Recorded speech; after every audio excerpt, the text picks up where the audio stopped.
Welcome.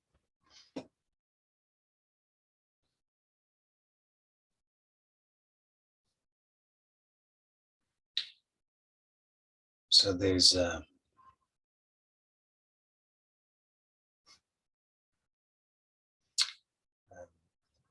like to start to explore some important ideas. It might seem strange that we would want to explore some ideas, but nonetheless. So here is an idea.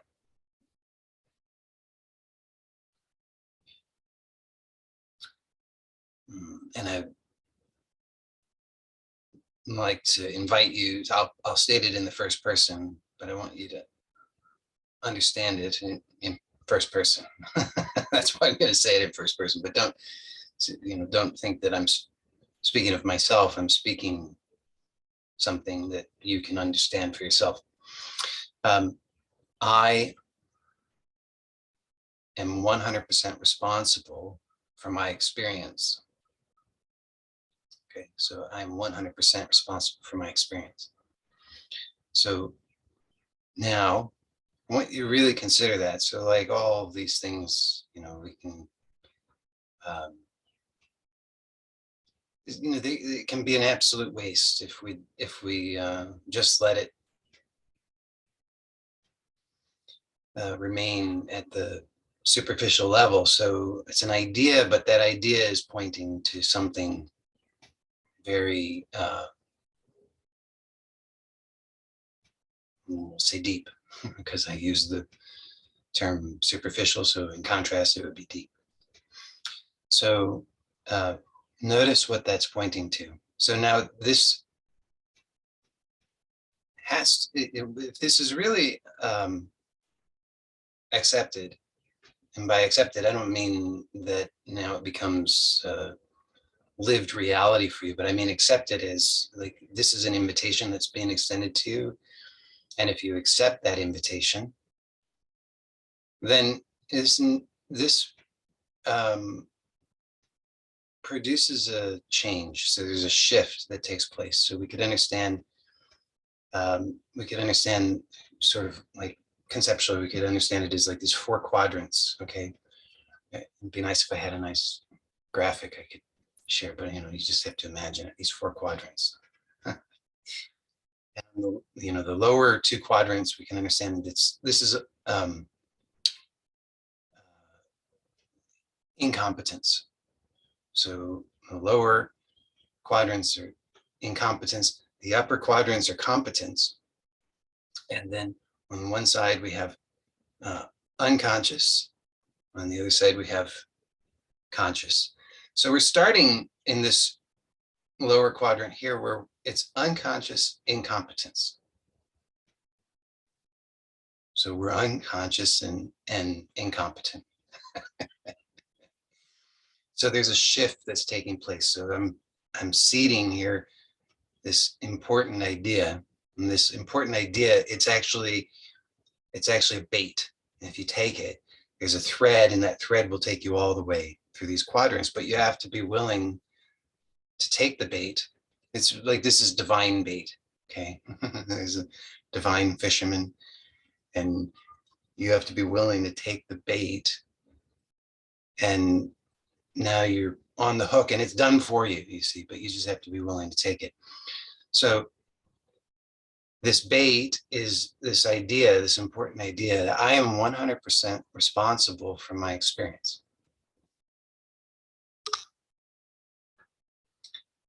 So now we're in this quadrant. We start out here where it's unconscious incompetence. So now you're taking the bait here at this level, unconscious incompetence. Now the bait starts to draw you, you're on the line now. So it starts to draw you into what? Conscious incompetence. So now when you really accept this, you're now conscious of your incompetence. So you start to become aware of your reactivity. Now, this reactivity is what keeps you stuck. It keeps you stuck in this quadrant over here, unconscious incompetence. So we have to tell the truth, right? We have to tell the truth. Why are we here? We're here because we're in pain. Okay, let's just say we're in pain somehow. Now we experience that pain as however we experience it, emotional pain, physical pain, psychological pain. Pain shows up in however it shows up, whatever context it shows up. But we have ideas. Those ideas are there because we're in this unconscious incompetence. So there's a feedback loop. That feedback loop is constantly feeding back, and it's saying something is off, some kind of incongruency. But because we're unconscious, all that's happening is we're slumbering. So these dream images are, these dream notions are presenting themselves, and we're just fascinated by them. So we just stay here in this slumber, and oh, maybe it's this, and maybe it's that, and it's that person's fault, and it's because of that thing in the past, and oh, it's because of this way that reality is, and I have this idea about how things are, and et cetera, et cetera, et cetera. So all of that is in this domain of unconscious incompetence. But notice, none of that actually makes us conscious. We have to become conscious of the incompetence before there's going to be, there's a path, there's a particular path. See this path. So I'll give you the overview. Okay, so we go from unconscious incompetence to conscious incompetence, then conscious competence. This is just like basic learning, okay? And then unconscious competence. See, I've told you many times, unconscious is not our enemy. But when it's unconscious incompetence, there's pain. But the mistake that we make is, and I often point this out, I say we're working hard all the time unconsciously to maintain the status quo, which means to maintain our position in the unconscious incompetence. Because why? Any shift is going to make us conscious of the incompetence, and then we feel even more uncomfortable.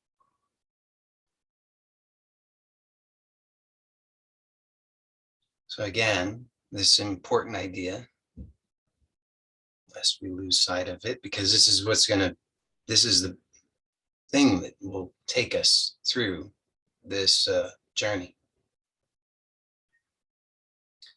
You notice all the stories, if we really start to notice all the stories of, the really important stories, the ones that that work on us, the ones that touch us in some way, the ones that we come back to over and over and over, those stories all tell us of this journey, because it's a journey. We externalize it because we say it's this character in this story taking this journey, but it's an inner journey. It's the journey of self-discovery, of learning, and it goes through the same process over and over and over. So we're these stories, whatever the story, I mean, great stories, great myths, great stories of all kinds. There, you notice the protagonist starts out unconscious incompetence. Then they don't become the great accomplished hero instantly. If they did, then it would not be much of a story, would it? There's a journey, and the journey is their incompetence is exposed. This is how we become competent. We have to have the incompetence exposed. So this is all the unhelpful conditioning. Now, if we take it personally, this is the mistake we make. So we're in this unconscious incompetence. Then there's a shift. So this important idea is presented. Okay. I am 100% responsible for my experience. Now, notice how many times I've presented that, what, 4 or 5 times? And then you notice what happens. You just lull back into unconscious incompetence because it's uncomfortable to allow this idea to help you to discover your incompetence, to become conscious of it. So how do you know when it starts to become conscious what's happening? You start to become conscious of what? Of your self-defense mechanisms, not the true self, but the false self, that shell of the self that maintains this status quo, unconscious incompetence. So what is it that rears its ugly head? Well, you look at your own experience. So again, really, you have to really take the bait. You have to swallow it. You have to let it hook you. That seems unpleasant. Yeah, maybe. But this is why we have to tell the truth, which is it's so much worse to stay in unconscious incompetence. So much worse. The pain is unbearable. So a little discomfort, a lot discomfort, it will be better.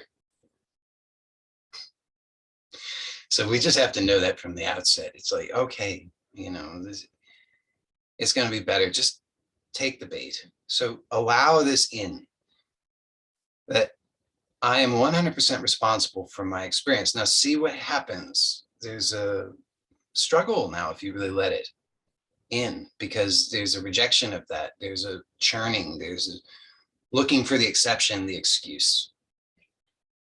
Oh, yeah, I'm sure that's true for some people, maybe everybody else, but not for me, because of my specialness, my special circumstances. I have these exceptions that, I'm a victim of life.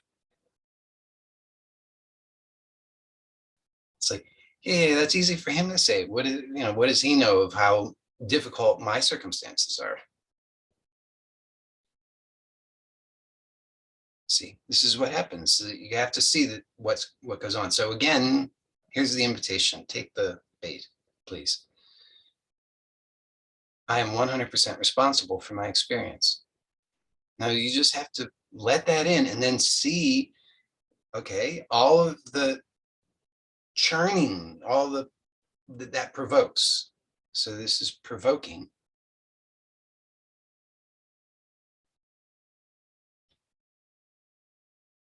So what does that mean? I am 100% responsible for my experience.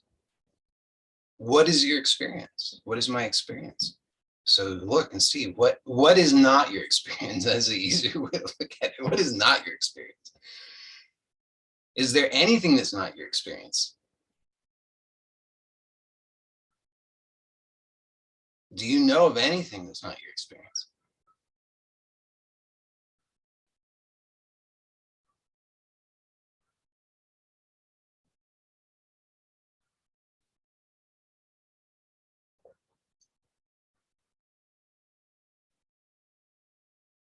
So I'll pose some questions to you. Okay. And I'll pose them in first person, but you can ask them to yourself in first person. Okay, so and I want you to really sincerely. So well, you know what? I'll just ask them to you. Okay, so we'll make it like I'm speaking directly to you, and then you can answer. You can even answer out loud, although you can't unmute yourself, but you just say it. So it's like we're speaking directly to one another. Okay, so are your feelings your experience?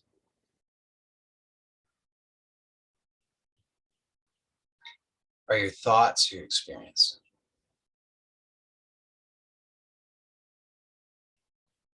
Is your reaction to circumstances your experience?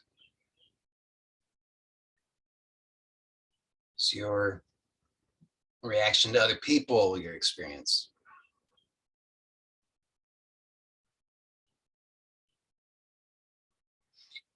And then we can, we could continue to break that down but you can just start to see, is there anything that's not your experience?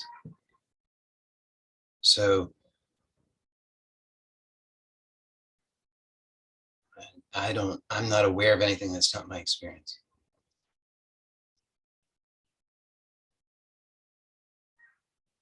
You see, all that all that can happen is you can have a thought that there's something that's not my experience, but that thought is your experience.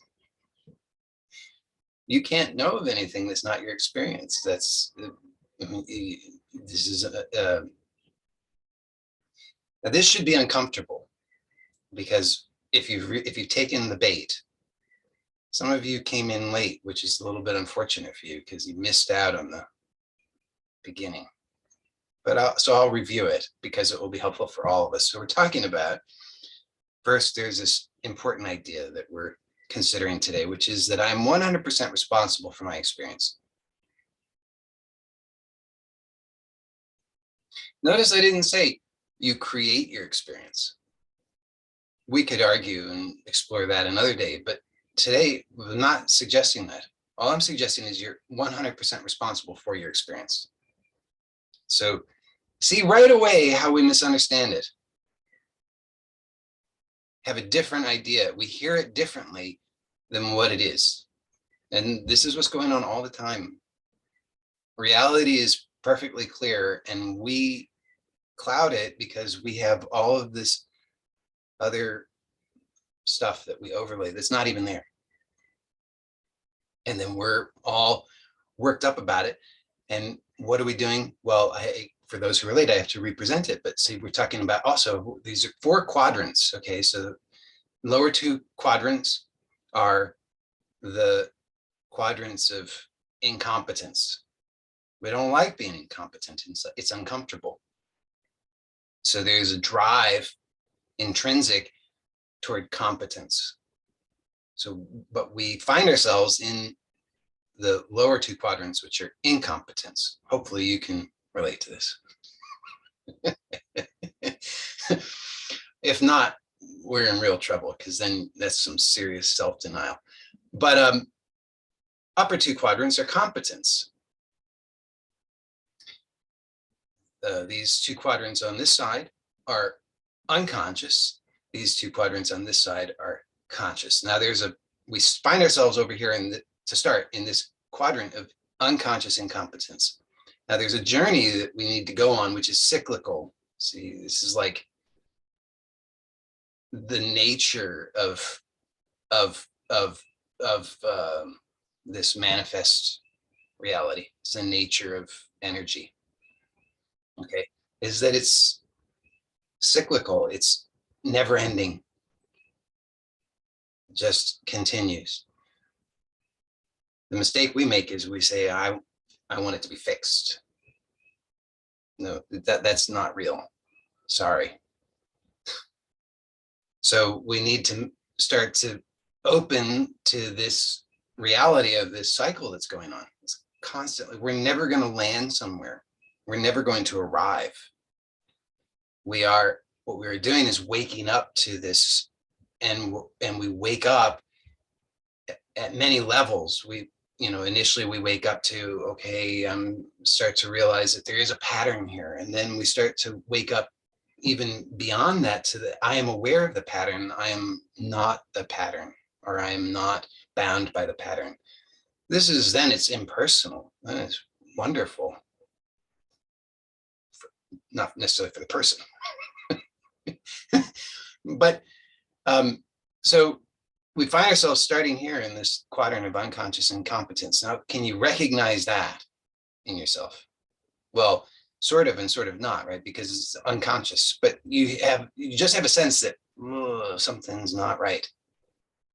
So again, on this, hero's journey, this is the starting point. This is always this, like, something's not right.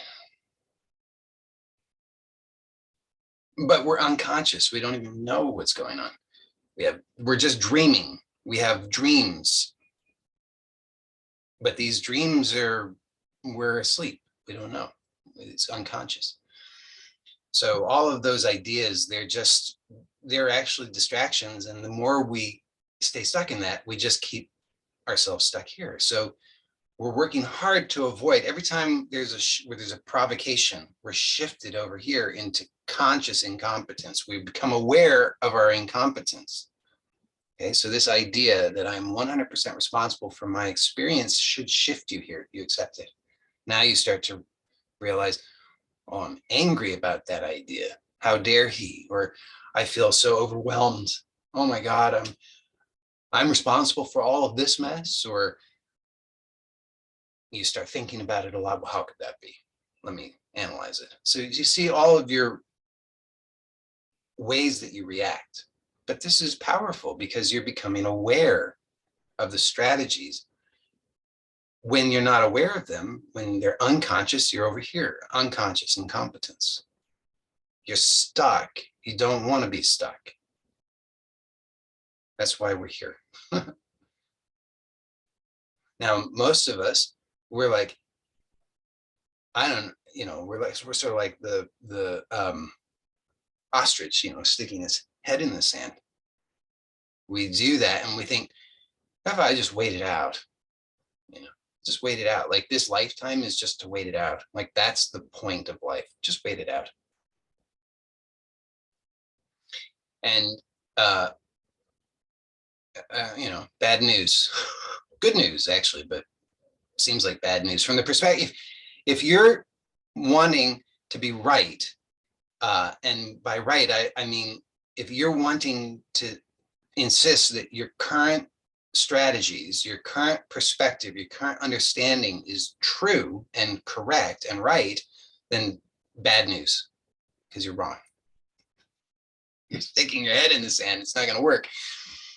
So, but from the bigger picture, it's wonderful news, because if you stay here, you're in denial of the reality, you're in resistance to reality. And this is what creates the pain, because there's an incongruency between the actuality of what is and your insistence on what should be.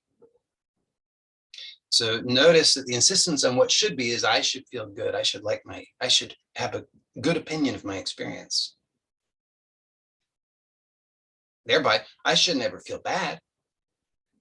So now we're unconscious and incompetent. Now, I am 100% responsible for my experience. So really, please let that in. Notice where the objections are. Notice the reactions where you make the exception and you justify that and you take a position and you say, or you have to see all the various strategies. Oh, I already know this. I'm above this. I'm more advanced than this. You got to see it. You have to see all the games we play. But tell the deeper truth, which is that I'm in pain. My strategies are not working. They're working plenty well to keep me stuck in unconscious incompetence, but not helping me to relieve me of the pain. In fact, see, this is the power of it. When you allow yourself to see them, you're no longer unconscious, you're now conscious, but conscious of your incompetence. Now, it's not a total binary. It's not like you shift here and all of a sudden it's like you're completely conscious of all your incompetence. No, just a little bit. It's a process that continues to blossom. Who would have thought that incompetence could blossom? But it's essential, because as long as we stay here in this unconscious incompetence, we're like, everybody else can see it. Haven't you ever, like, okay, how about this one? Don't you see other people's incompetence? Don't you have plenty of judgments about everybody else? And you're so clear about how they're incompetent. Like, don't you know people and you say, oh my God, if they would just stop doing that stupid thing, They would be so much better off. Maybe I'm the only one.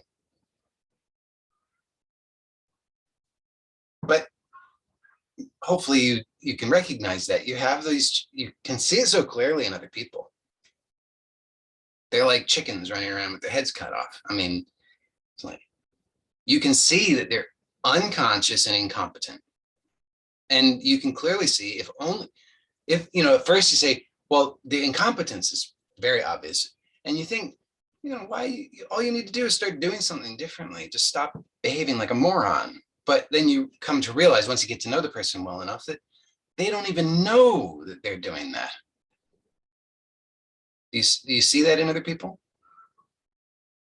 You see other people, they're stuck in the same pattern. They keep doing the same thing that's not working.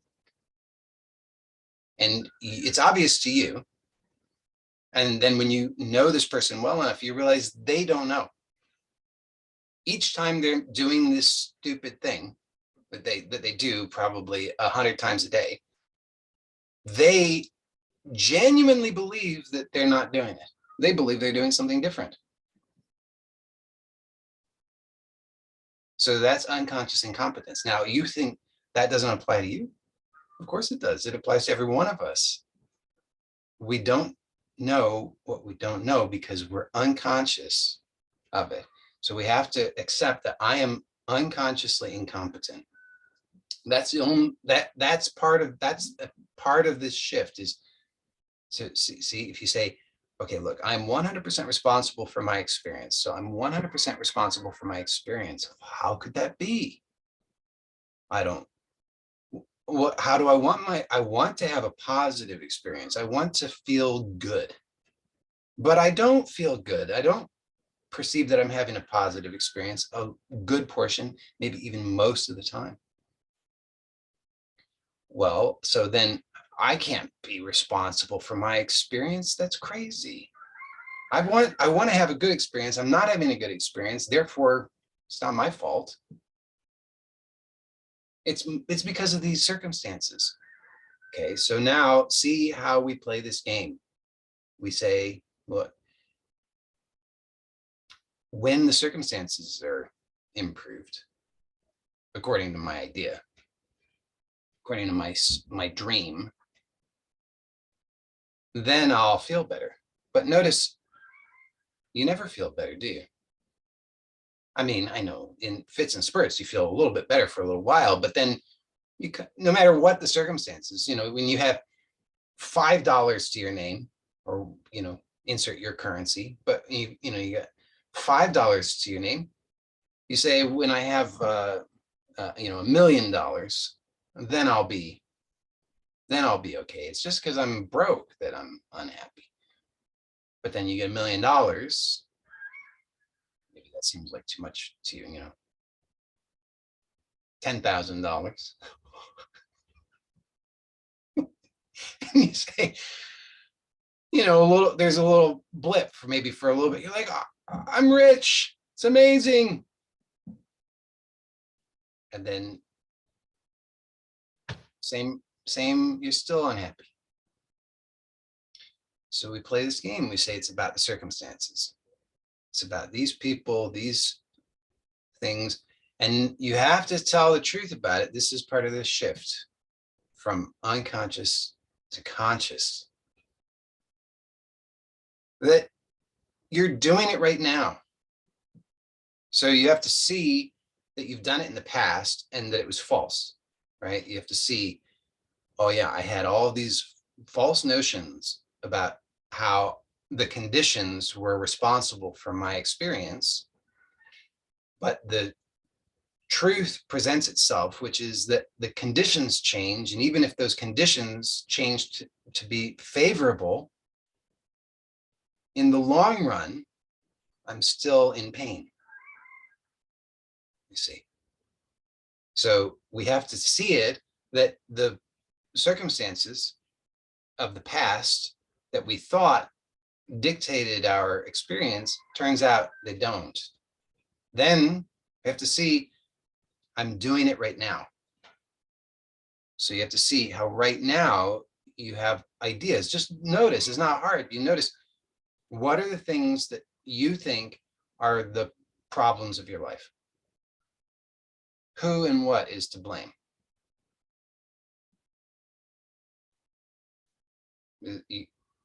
We're all doing it, so don't think you're accepted from this. It's not like that. Everybody is doing it. So don't accept yourself. EXCEPT. Do accept yourself, but don't accept yourself. So you need to see how you're doing it right now. Like, what do you have a story about why you're in pain? And you have a story about how that can change in the future when the circumstances change. What are those circumstances that need to change? When that person gets their shit together?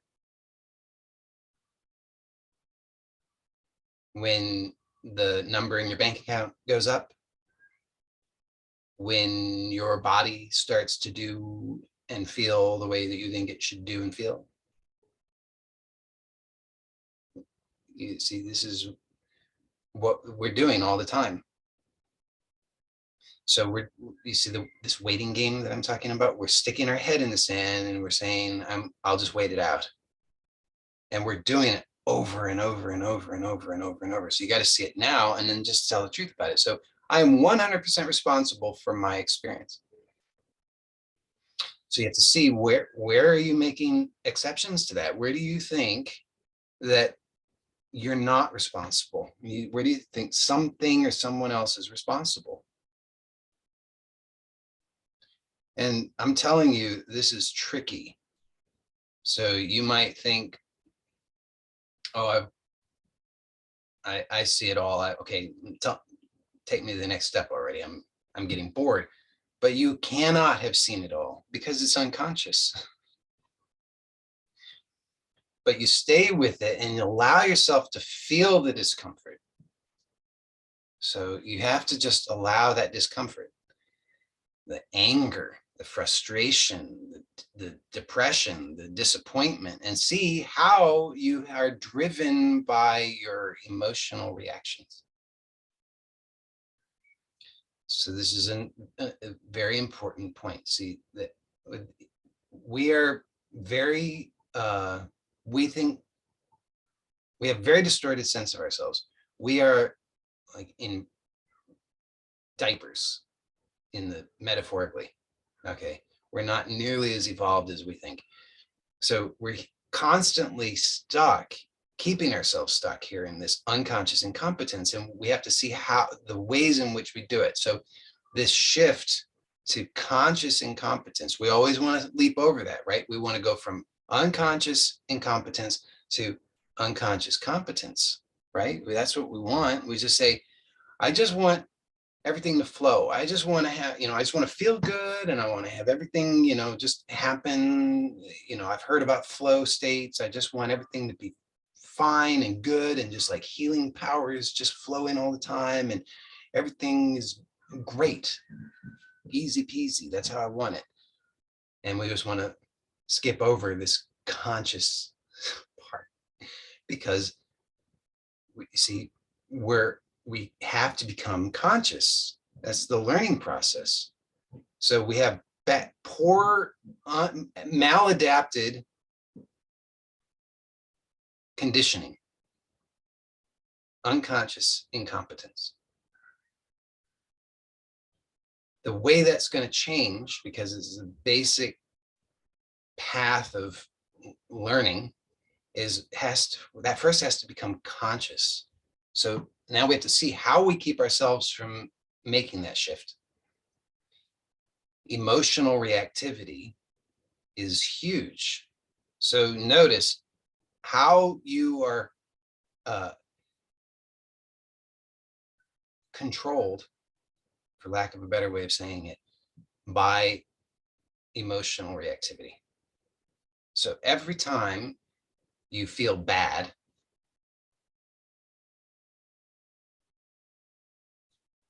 what happens? It's the end of the world, isn't it? Oh my God, I feel bad.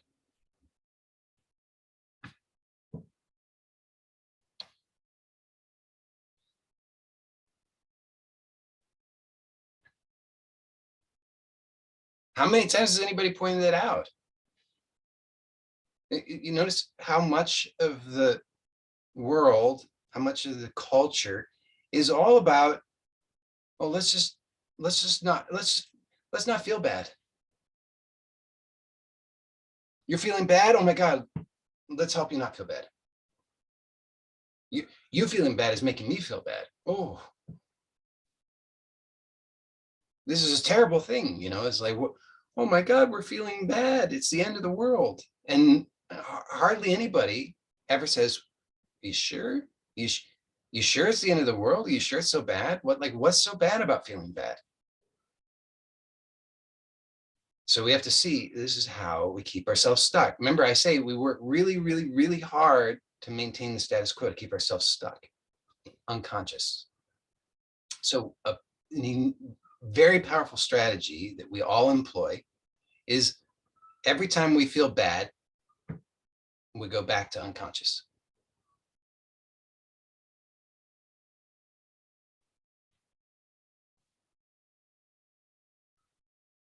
Like that right there is a gem. That's super powerful when you see that. Doesn't necessarily help in the short term, because in the short term, all you like, oh my God, I feel bad. And now you're saying that I shouldn't just try to not feel bad. But you see, now conscious incompetence. We're graduating. We're from diapers to kindergarten. So, but this is just the path that we have. This is what we have to go through. So we all want to be the hero. But the hero, again, when we understand the hero's journey, the hero is not such a hero. The hero that we imagine, that hero is just like a snapshot at a certain point in the journey. And we glorify that and we say, that's what I need. Now, when we cling to that, all we're doing is we're actually keeping ourselves stuck in this dream, which is unconscious incompetence, where we're just dreaming, I'm a hero, look at me. I'm helping myself feel better. But then when we're met with reality, we realize, at least for an instant, we realize, oh my God, I'm totally incompetent. I'm not that hero at all. I don't know anything. I don't know how to deal with anything. The least little thing sets me off and I shut down and I'm terrified and I'm moody and I'm miserable and I'm actually like mean, cruel. Like you notice and these, they're not personal. They're not, that's just in the dream. So that's another way we keep ourselves stuck, is we say, oh my God, I can't believe this is, this is terrible. This is terrible. And then, so we want to go unconscious again. But see it for a moment impersonally. Just see yourself as you would see other people. Just see what's happening. So, okay, I have this, I'm realizing my incompetence. I'm realizing that, yes, I'm reactive, emotionally labile. I mean, like the least little thing will set me off. I'm super fragile emotionally, and like somebody looks at me the wrong way. And I've got a whole thing, this whole story about how dare they look at me? How dare they judge me? You don't even know. You see, that's why I say we're projecting stuff that's not even there, but we think it's there. That's the power of Maya. That's delusion. We think it's there. We think it's true, and it's not even there. So we're going from unconscious incompetence to conscious incompetence. This is very good. Very, very good. Not necessarily pleasant, but very good. We have to understand the bigger picture. So, okay, so I'm 100% responsible for my experience. So unconscious incompetence, when we have when we're somewhat solidly in unconscious incompetence. Now, what we're how do we know that? It's always kind of fluctuating, but kind of more anchored in unconscious incompetence. Well, we're going to be feeling bad.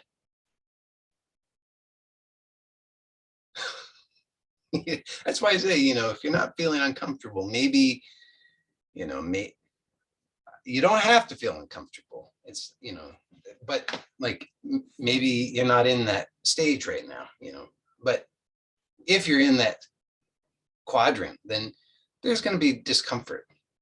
So we don't want to try to avoid the discomfort. Neither do we want to just cling to the discomfort. That's another mistake. But discomfort is a good indicator that I'm more anchored in unconscious incompetence. No, we don't want to just stay stuck there, but it's an important step. So now I am 100% responsible for my experience. So when we're anchored in unconscious incompetence, we're really starts, it's churning, but we're like, oh, okay, I see it. Oh, and we're refusing at this, when we're really anchored here, we're refusing to go back into the unconscious incompetence. We say, okay, I get it. I get it. Oh, it's uncomfortable. I don't like it. I'm really kind of desperate for some kind of something, but I see that I can't go back actually. Once this is really seen, you can't go back. So that's the beauty of, like, you can play in the borderlands for a long time. Most of us are playing in the borderland. You're borderland between quadrant 1 and quadrant 2. You just kind of you like go a little bit over and you're like, ooh, it's scary, go back. Go over, ooh, I'm scared, go back. But once you really cross over and you're really, anchored more or less, you can't really go back, actually. It's a point of no return. So, allow yourself to be pulled all the way to really start to see all the strategies, the anger, the frustration, the overwhelm, and the sense of victimization and hopelessness. Like, oh, okay, okay, I can't get it right. Okay, I'm reactive.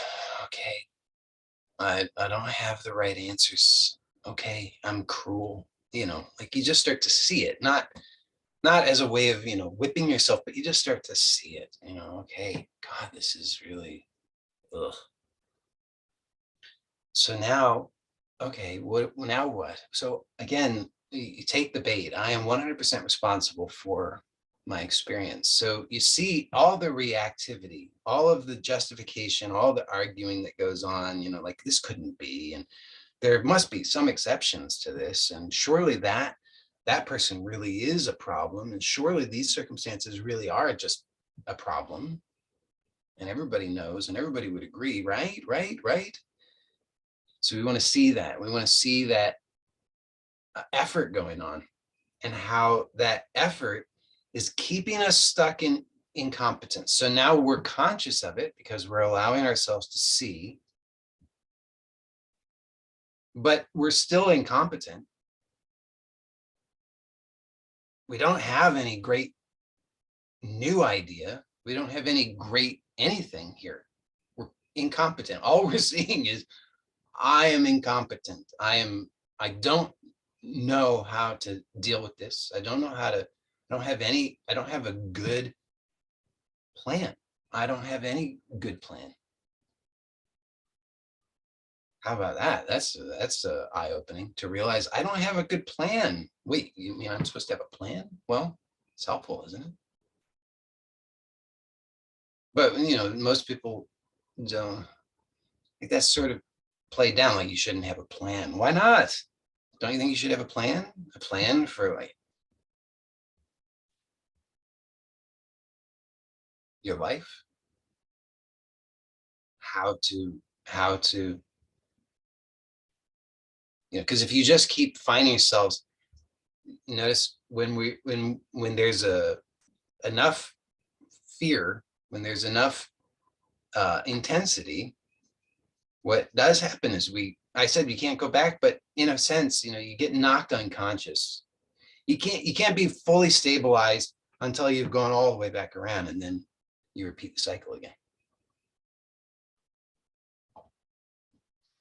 So we want to see, okay, I don't have a good plan. I don't have any good ideas, but that's not our goal here. Our goal is just to see. So it's conscious incompetence. That's our only aim here. So how do we shift from conscious incompetence to conscious competence? Okay. So now we have to slow it down. So conscious incompetence, it's still fast. Maybe not as fast as unconscious incompetence, but it's still kind of fast. So we have to slow it down. And then we have to be willing to repeat a learning process. So ideally, low risk. So this is why I say often the power of imagination. So we completely misuse and abuse unconsciously the power of imagination to maintain the status quo. But we can here when we shift from quadrants 2 to 3, okay, then we are starting to employ, if we do it skillfully. I mean, you could do it unskillfully, but you won't have as good of success. To do it successfully, we want to use the power of imagination, which allows us to have a low risk simulation, right? So we're saying, okay, I'm incompetent. I now see it, I admit it. I don't have skill in this. I don't even know what I'm doing. All I have are these unskillful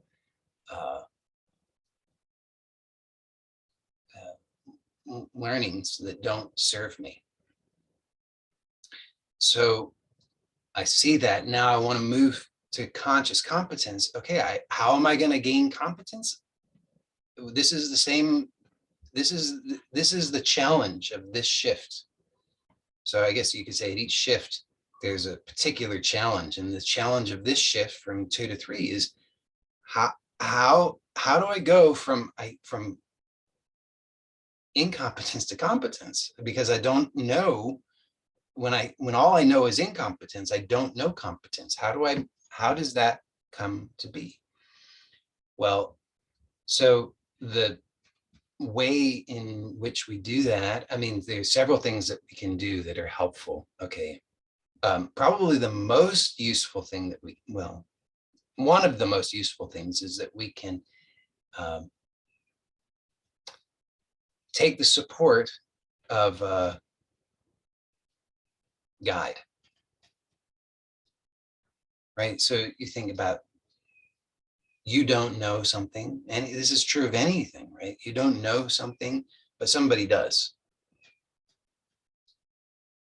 So they may not be the most skillful teacher,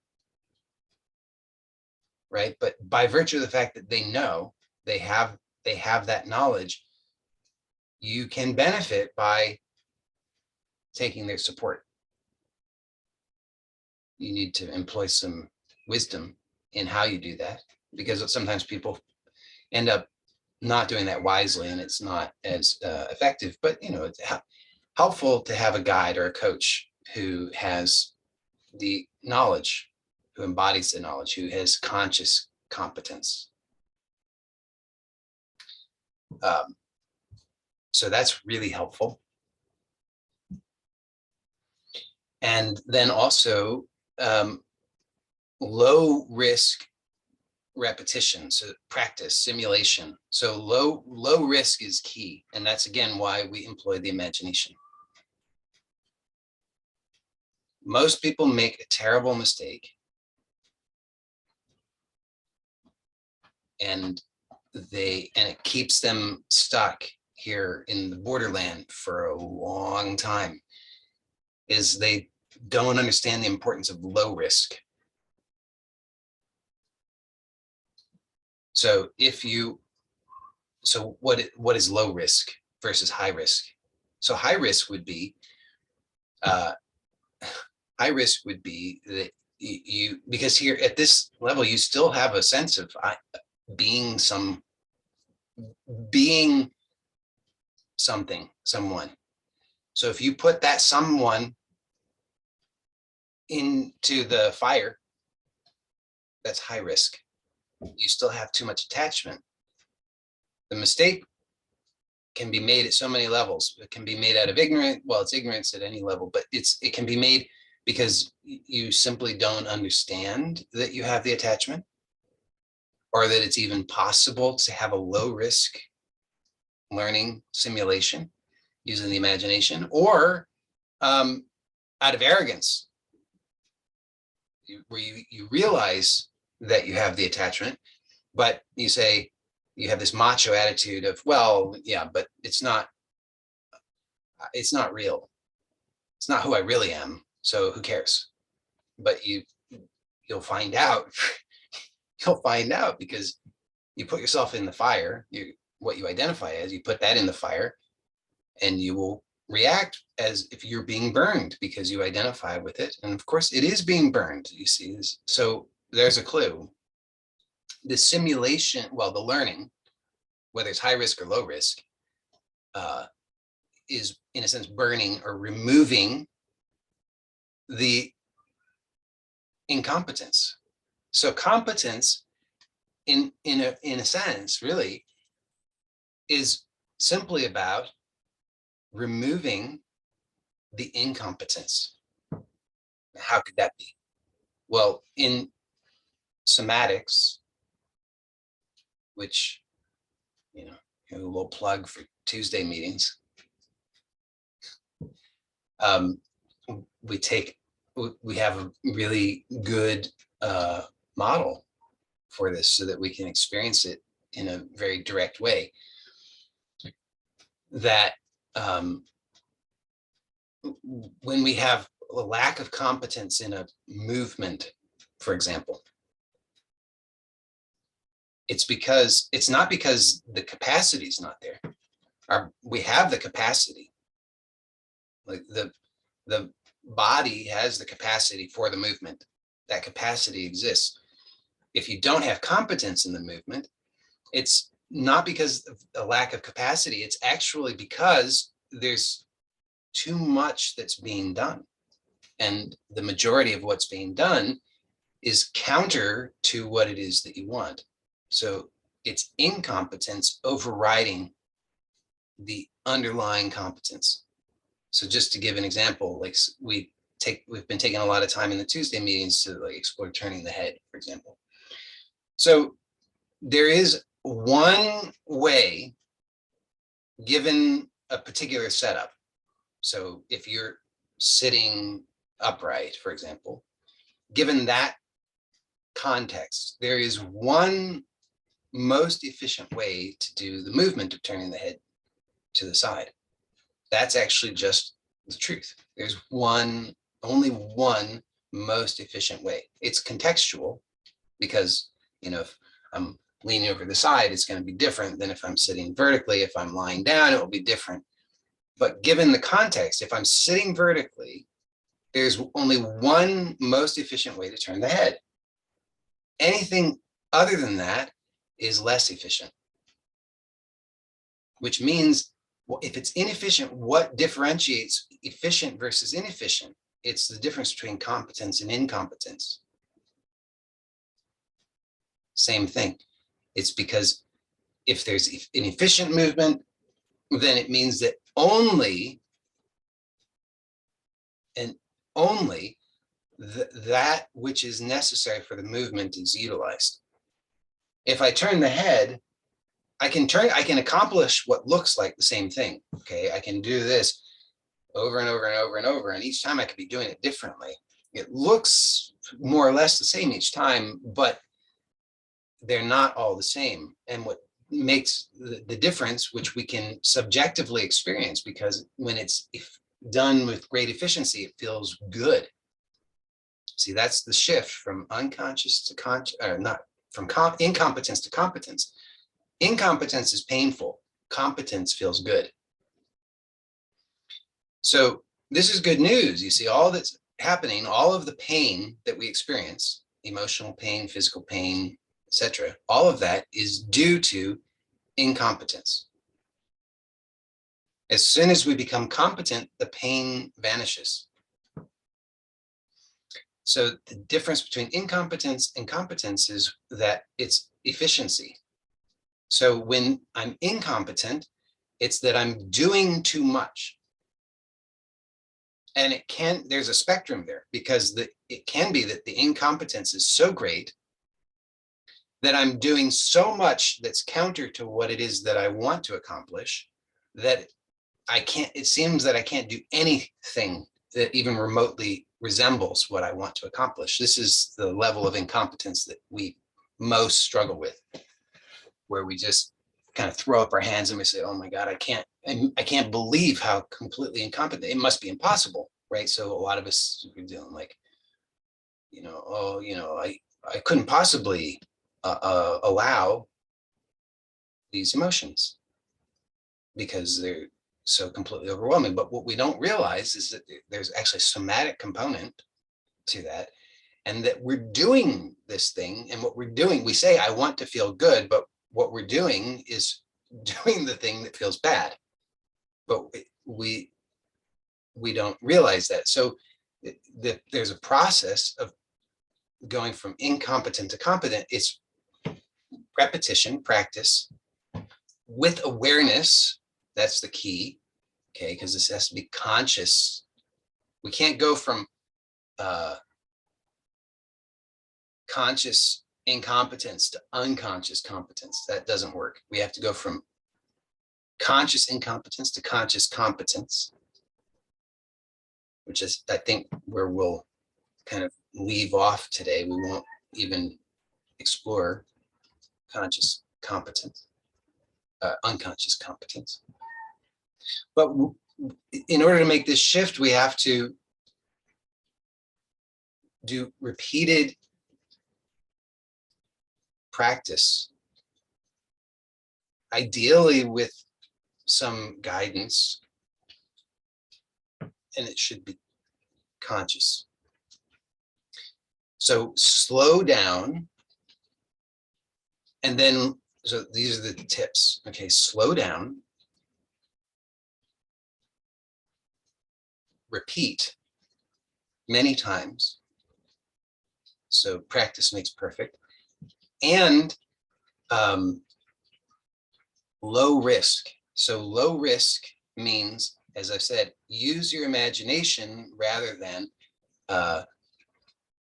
trying to do it in reality, which I'm putting in air quotes,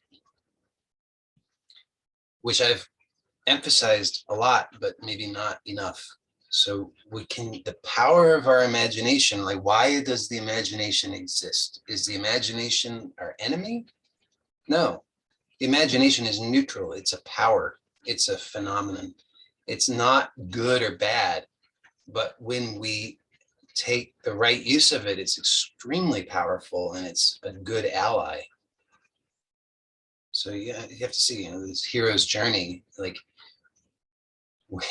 you look at, again, any of these stories, any story, any great story, any great myth, ancient or modern, and you'll see certain things. So these allies, we have to understand that we have allies in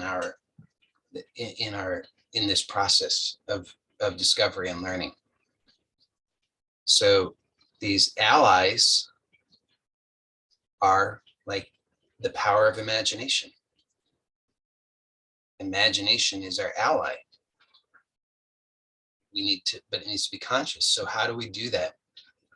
Okay, so what we need to, so remember, we slow it down and we use, we repeat and we use the imagination to keep it low risk. So we'll practice it now. So I want you to take anything that troubles you, anything, I mean, ideally something that's recurrent, that's familiar to you. And I want you to now use the power of your imagination. So you're going to remember it. Remember something that has happened where you experienced it as a problem, and just slow it down. And your goal is to discover what it is that is the inefficiency. So just see what's unnecessary in this. What are you doing habitually that's unnecessary? So here we're not trying to solve the problem. See, the problem exists just at the level of the dream. We don't want to backtrack there. We want to just see, okay, here's something that keeps presenting itself. If there's a lesson here, something that there's an inefficiency, and I want to become aware of that and remove the inefficiency so that I can gain competence. So the inefficiency is incompetence. I want to gain competence by removing the inefficiency. So just imagine it now. Remember what has happened and notice your own experience as you slow it down. What is happening? So notice we're not interested really in the other people or those things. Those are just there to provoke. But we're slowing it down so you can become aware of your own process. So you notice, how does this play out within you? So what starts it off? Imagine that thing happening that triggers this reaction, and then notice, slow down the reaction. Notice the reaction happening. Now, as you're imagining it over and over, you can just start to play it over and over, repeat the same little part back and forth over and over and over, so you get clearer and clearer. So you see, just prior to the triggering, there's no problem, right? So you might, in theory at least, you might be going along, everything seems fine, something triggers it. Now, you slow it down and notice all of a sudden, you start to have this experience where you say, I don't like this experience. Notice what the experience is. In the unconscious dream, we say, well, the thing happened, and that's why that thing caused my feeling. That thing caused this experience. That thing is responsible for this experience. But look, play it back and forth over and over and over. Just prior to the trigger. So just prior to the trigger, there's no problem. A tenth of a second before the trigger, no problem. Now, the precise instant of the trigger, still no problem.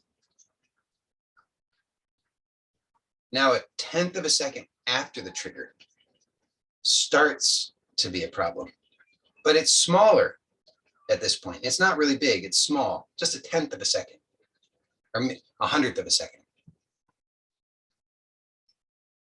So something is happening now. But notice, what is it that's happening? It's not the trigger. What's happening? This reaction is happening, isn't it? But now bring your attention to the reaction. Slow it down. Play this back and forth over and over. From the tenth of a second before the trigger, still there's no problem, no reaction. The instant of the trigger, no reaction, no problem. A tenth of a second after the trigger, now there starts to be a reaction. Slow it down. Watch the reaction playing out. Notice what you are doing. So you don't usually think of it as you doing it. You think of it as being done to you. You know, the knot in the stomach, the, you know, whatever, however you experience it, but you think that's being done to you. Slow it down. Use your imagination, play it back and forth, slow it down and see, oh, it will dawn on you. Aha, there is an inefficiency happening. What do I want? I want competency. I want to know really, truly, that I am responsible, 100% responsible for my experience, and that my experience therefore must, when I'm conscious and competent, there must be congruency between my intention and my experience. Otherwise, it's like, what are we even talking about? What's the point? There has to be congruence between my intention. What is your intention? Well, at least on some level, the intention is I want to feel good, right? I want to feel good, but when we're starting from unconscious incompetence and we just stay stuck here, then every time we become conscious of the bad feeling, we pop back into unconsciousness because we say, oh my God, that's too much. But now we're aware of the bad feeling. Now we're starting to realize, okay, but what is this bad feeling? I thought it was something that was done to me. What is the bad feeling? We have to become aware. So we're using the power of imagination to gain competence through low risk practice. So you keep playing it over and over and over and over and over. And your goal is to learn, what am I doing that is inefficient? How do I know it's inefficient? Because it doesn't feel good. So here, notice from quadrant 1 to quadrant 2, every time there's a bad feeling, we just go unconscious. From quadrant 2 to quadrant 3, there's bad feeling, we remain conscious, and we're now like, what is this? How am I doing it? How can I cease to do that? So we keep repeating it over and over and over, understanding, yes, there's a bad feeling, but going unconscious isn't the solution. The solution is I need to be even more aware. So keep using the power of your imagination. See, you can imagine because you've had this programming is in you, the conditioning is there. So right now, use the power of imagination and repeat this over again. And notice as you slow it down, something miraculous happens. You become more competent. Now, this isn't necessarily an instantaneous thing. Just like any learning, you're not going to be a master of it yet, even once you catch the first glimpse, but you need to repeat this over and over and over until you have that first glimpse, and then that takes you to the next, that inspires you, motivates you to keep practicing so that you gain mastery. So what is mastery? Mastery is that I am aware of the inefficiency and I am releasing the inefficiency. So notice now there's a tendency to still justify, to try to maintain the incompetence. So there'll be justifications that will say, oh, this is too hard, or oh, I'll never become competent, or oh, it's too scary. Yes. So we have to see, why does this conditioning exist?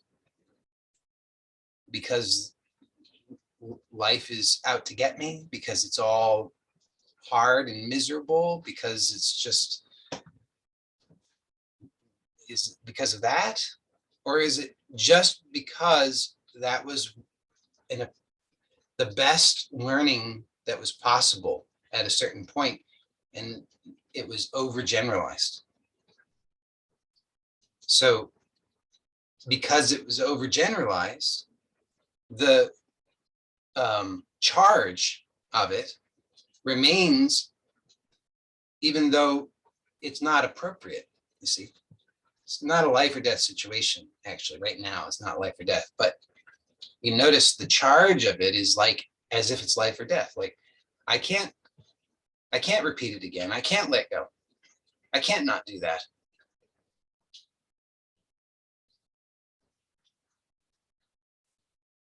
It's too scary. So don't fall for that. Keep seeing that it's this, there's no, despite the emotional charge, there's no threat right now.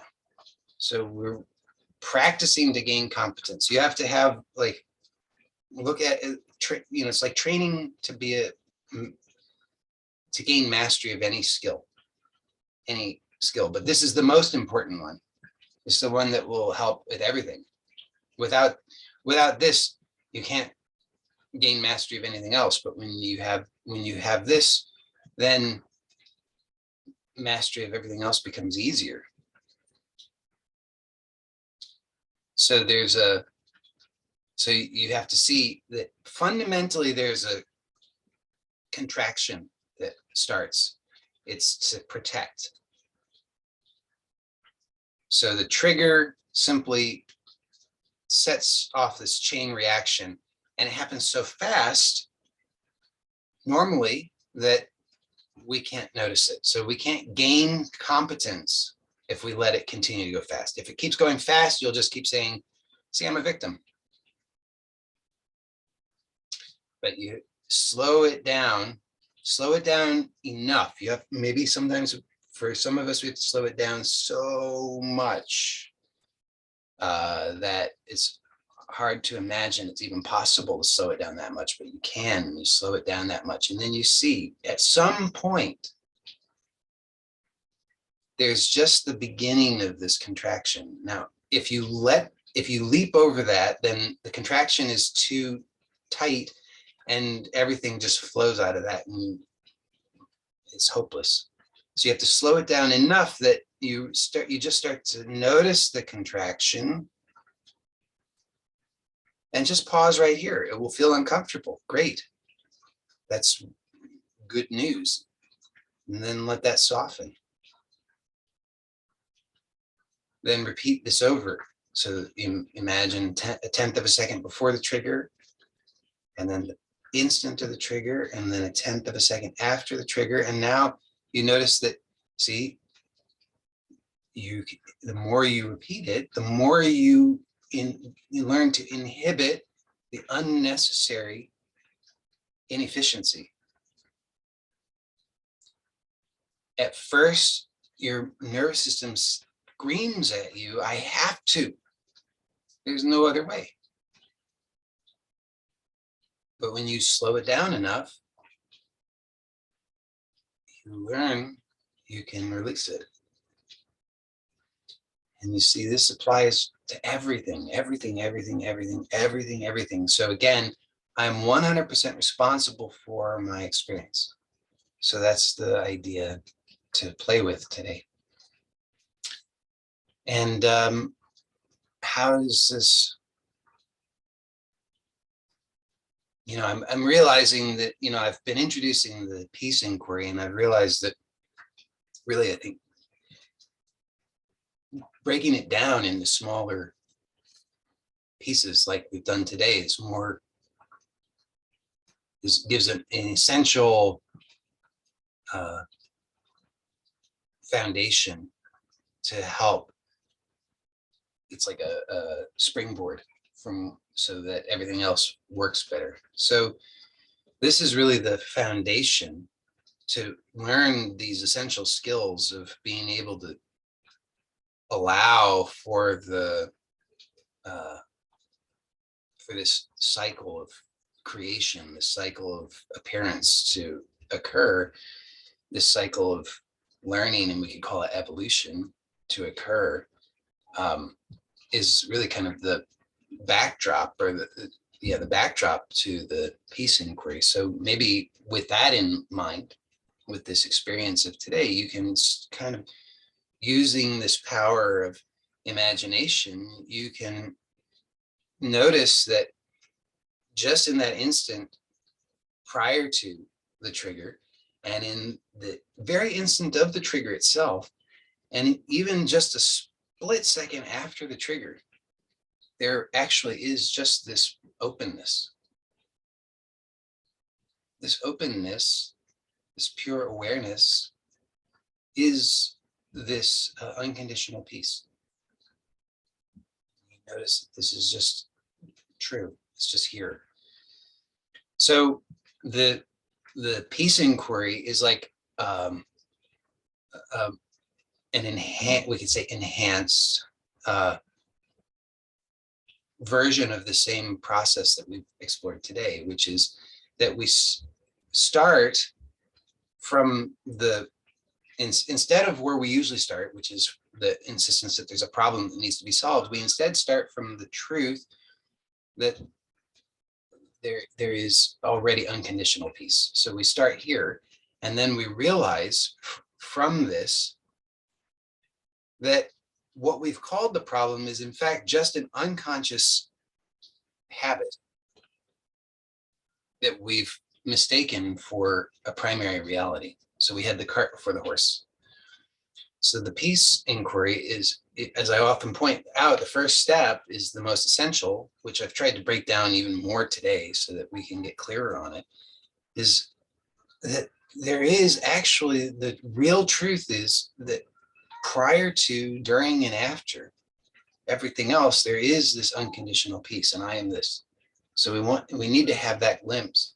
And then in a sense, we just remain anchored here, and we see all of the inefficiency as it just presents itself.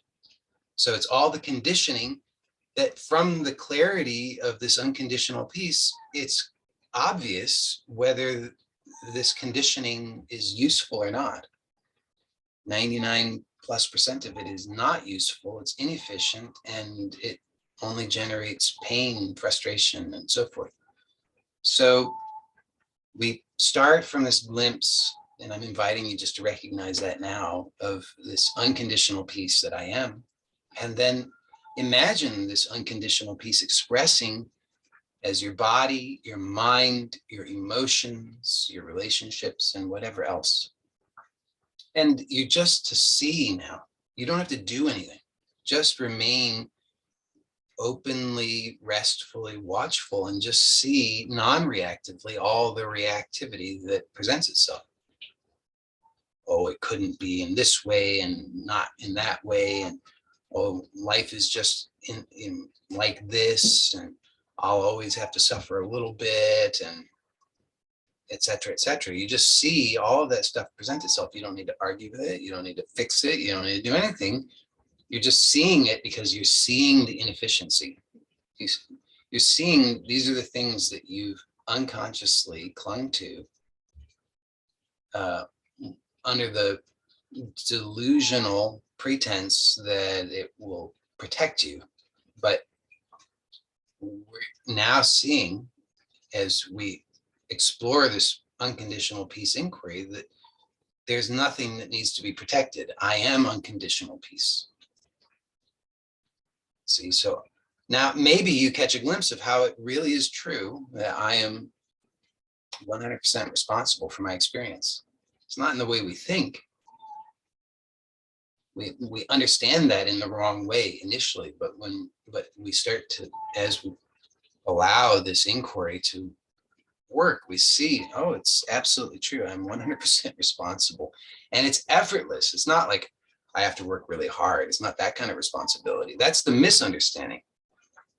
The truth of it, and you can even apply the unconditional peace inquiry to this, is like apply that to I am 100% responsible for my experience. So start with this recognition for an instant, make no effort, and see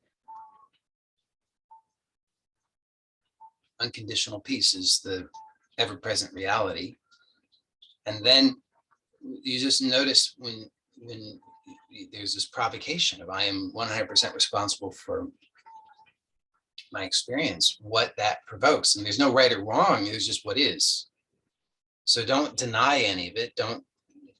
out of whatever, out of shame or whatever, just is like, that's there. It's to be seen. That's the conditioning. So whatever that provokes in you, whatever reaction that provokes in you, just see it. That's it. And then you see there's nothing to defend. There's nothing that needs to be protected in this moment. I'm not saying maybe in some other moment, but in this moment. So all of that reactivity you see is actually an inefficiency. It's not needed. So this process is just about whittling away all that's unnecessary so that our energy isn't constantly being drained in complete waste of energy. And then the more and more we get clearer that actually, yes, it really is true in direct experience that this unconditional peace is here now, reliably. So that starts to become the truer reality. And that's really kind of this shift from quadrant 3 to quadrant 4, from conscious competence to unconscious competence. We've run long, so we won't explore that in more detail today. So as always, thank you for joining me today. And for those who are here live, we'll stay on for the Q&A. So let me end this recording.